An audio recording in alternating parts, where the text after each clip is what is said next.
আজ বানাচ্ছি ভীষণ টেস্টি মাটন বিরিয়ানি, যেটা তোমরা দেখলেই বুঝতে পারছো কত সুন্দরভাবে মাটনটা সেদ্ধ হয়ে গেছে। আর এটা স্টেপ বাই স্টেপ ফলো করলে বাড়িতেও আমরা খুব সুন্দরভাবে সহজে বানিয়ে নিতে পারবো। তো মাটন বিরিয়ানি বানাবার জন্য প্রথমেই আমরা নিয়ে নিয়েছি 1/2 কেজি পরিমাণ মটন, যেটা ম্যাক্সিমামটাই বোনলেস।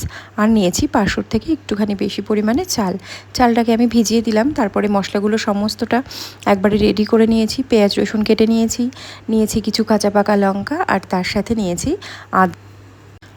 ধনে আর কিছুটা পরিমাণে জিরে। এগুলোর আমি একটা সুন্দর স্মুথ পেস্ট বানিয়ে নেব। তারপরে আমি পেঁয়াজগুলোকে সুন্দরভাবে গোল্ডেন ব্রাউন করে ভেজে নিয়েছি, আর কিছুটা পেঁয়াজ আমি পরে গার্নিশিংয়ের জন্য রেখে দিয়েছি।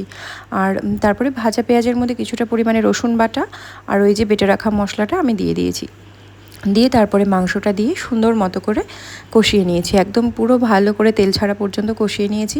আর কষানোর পরে হালকা 1 কাপ মতো গরম জল দিয়ে দিয়েছি, কেননা বেশি জল দেওয়ার দরকার নেই। মাংসটা মোটামুটি সেদ্ধ করতে হবে, আর বাকিটা দমে সেদ্ধ হবে। আর তার মধ্যে আগে থেকে ভেজে রাখা কিছুটা ডুমো ডুমো করে কেটে রাখা আলু আমি দিয়ে দিয়েছি। তো তারপরে এদিকে বিরিয়ানির কিছু মশলা ড্রাই রোস্ট করে, যেটা তোমরা দেখতেই পারলে, এগুলোকে ড্রাই রোস্ট করে আমি বেটে নেব। আর সঙ্গেই আমি কিছুটা জল দিয়ে জলটা ফুটিয়ে তারপরে চালটা দিয়ে চালটা 80% মতো সেদ্ধ করে নিয়েছি। আর এইদিকে মাংসটা আমার মোটামুটি সেদ্ধ হয়ে গেছে, এই 80%-এর মতো সেদ্ধ হয়ে গেছে। আর সেদ্ধ হয়ে যাওয়ার পরে ওই মাংসর মধ্যে থেকে আমি কিছুটা ঝোল তুলে রেখেছি, আর এই যে গুঁড়ো মশলাটা করেছিলাম সেটা, আর কিছুটা পরিমাণে ঘি দিয়ে আমি একটা মিশ্রণ তৈরি করে রেখেছি। তো ওই মিক্সচারটা লেয়ারিংয়ের সময় কাজে লাগবে। প্রথমে আমি কিছুটা চাল দিয়েছি কড়াইয়ের মধ্যে, তারপরে দিয়েছি আলু, তারপরে আবার চাল দিয়েছি। এবং মাংসটা না আমি যখনই বিরিয়ানি রান্না করি সবসময় মাঝখানেই দিই, সেক্ষেত্রে আর কি ভালো সেদ্ধ হয় মাংসটা।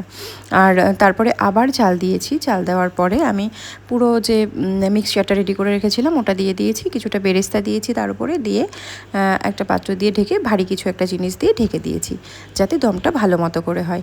আর এবার তোমরা দেখতেই পাচ্ছ কত সুন্দর ঝরঝরে, এবং দেখেই বোঝা যাচ্ছে কত ভালো হয়েছে বিরিয়ানিটা, আর মাংসটাও খুব সুন্দর হয়েছে।